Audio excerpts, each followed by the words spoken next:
কাইলৈ মহাকাশৰ পৰা পৃথিৱীলৈ উভতিব সুনিতা উইলিয়ামছ আৰু বেৰী উইলমৰ আৰু দুয়োগৰাকী পৃথিৱীলৈ অহাৰ লগে লগে বিভিন্ন সমস্যাৰ সন্মুখীন হ'ব বুলি ইতিমধ্যে চৰ্চা চলিছে।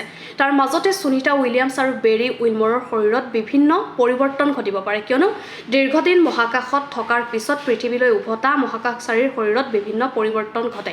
আৰু তাৰ মাজতে আচলতে চৰ্চা চলিছে যে পৃথিৱীলৈ উভতাৰ পিছতে ধৰাপৃষ্ঠত আচলতে খোজ কাঢ়িব নোৱাৰিব সুনিতা উইলিয়ামছ আৰু বেৰী উইলমৰে।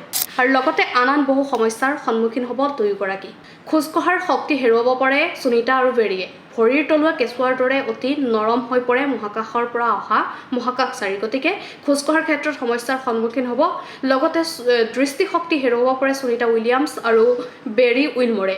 ত্ৰন্দা বাঢ়িব পাৰে দুয়োজনৰে। হৃদপিণ্ডৰ সমস্যা আৰু মগজুৰ সমস্যাৰ সন্মুখীন হোৱাৰ সম্ভাৱনা আছে। আৰু যিহেতু মগজুত ফ্লুইডৰ পৰিমাণ কমি যোৱাৰ ফলত দৃষ্টিশক্তি কমাৰ লগতে কাণেৰে শুনাৰ ক্ষেত্ৰতো অসুবিধাৰ সৃষ্টি হ'ব পাৰে বেৰী উইলমৰ আৰু সুনিতা উইলিয়ামছৰ ক্ষেত্ৰত।